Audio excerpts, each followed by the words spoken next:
Look, the first thing I'll say is it's really hard to be a great agent and a great auctioneer. I think that if you look in our industry, the great auctioneers are the ones that have it as a career rather than as a hobby.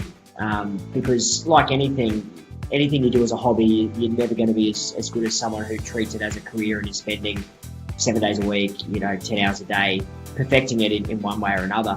I was big on practice, so I'm a huge, and even now I'm really addicted to practice a little bit. That you just got to keep practicing over and over and over and over again.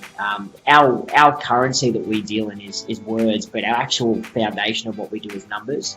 So the first thing you've got to be, and the tagline we have for all our auctioneers, and we train every week, is to say you've got to be accurate before you're entertaining.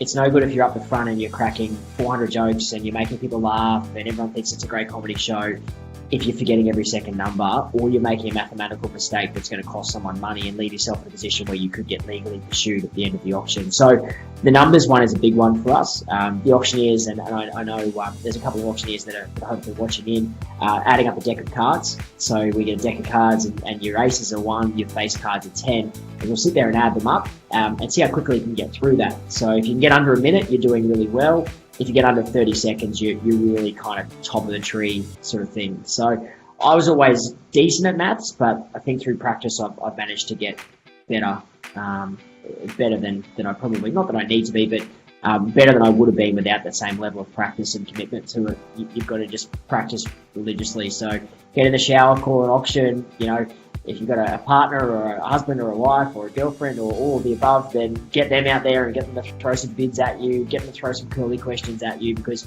you want to not deal with a situation for the first time when the bullets are flying. You want to have dealt with that situation in practice before that. When I started, my biggest fear was I was not going to know what to say. So I'd be up the front and I'd be running out of lines to say.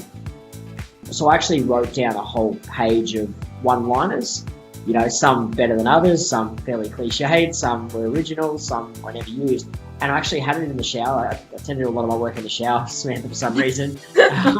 No water restrictions back in that time. It wouldn't have worked so much recently. I had it laminated in the shower and actually ran through each of the phrases in the shower.